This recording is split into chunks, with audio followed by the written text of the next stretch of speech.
Welcome to Win the Day from Back to the Bible. I'm your coach, Pastor Nat, and today we're going to answer the question, which Jesus will you follow?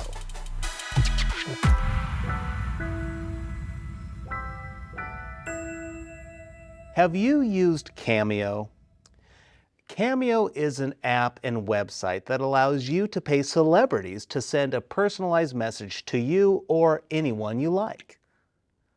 I've noticed this trend where people pay these celebrities to plug or endorse their product or even their agenda. It's fascinating to watch the power of celebrity and how quickly it can be used for self-gain. Well, Jesus experienced the same thing 2,000 years ago. What happened? Let's go back to the Bible for the answer. Here's what John records in John chapter 6, beginning in verse 12. And when they had eaten their fill, he told his disciples, "Gather up the leftover fragments, that nothing may be lost." So they gathered them up and filled 12 baskets with fragments from the 5 barley loaves left by those who had eaten. When the people saw the sign that he had done, they said, "This is indeed the prophet who is to come into the world." Perceiving then that they were about to come and take him by force to make him king, Jesus withdrew again to the mountain by himself. Here we find Jesus at the end of the miracle of what has been called the feeding of the 5,000. He does a miracle and feeds the 5,000 men plus 10 to 15,000 women and children with just 3 barley loaves and 2 fish. Everyone was fed. And then in verse 12 it says, "And when they had eaten their fill." In other words, they didn't just get a nibble and pass the bread. They didn't just lick the fish and hand it off. No, they ate and ate and ate and ate until they were all tapped out.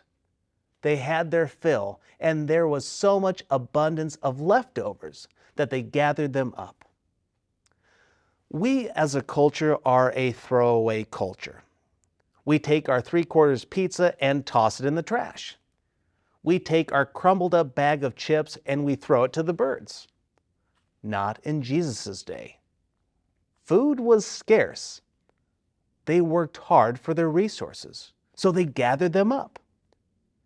But not only was this practical, it was spiritually beneficial for the disciples. Jesus is saying, gather up all the leftovers and see the miracle. There was no sleight of hand. There was no elevator with fish and bread below me. You saw the miracle and you see the result still. But notice who else saw the miracle in verse 14. Verse 14 says, when the people saw the sign that he had done, they said, "This is indeed the prophet who is to come into the world." The crowd realizes what just happened. This was amazing. All this food from so little. This Jesus must be the prophet.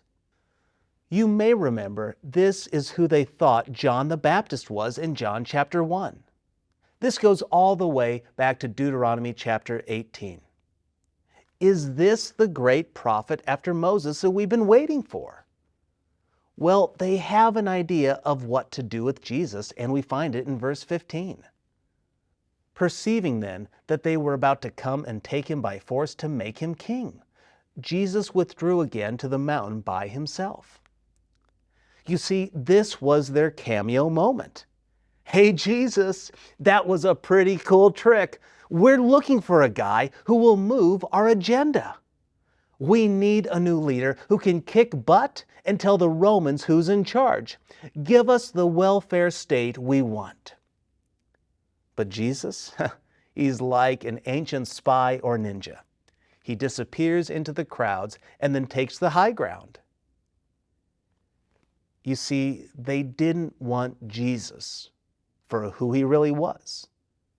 They wanted him as they could make him.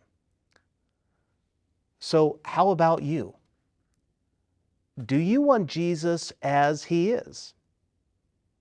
He's not the social justice warrior, or the political activist, or the good luck charm many want him to be. He's the Messiah. He is God.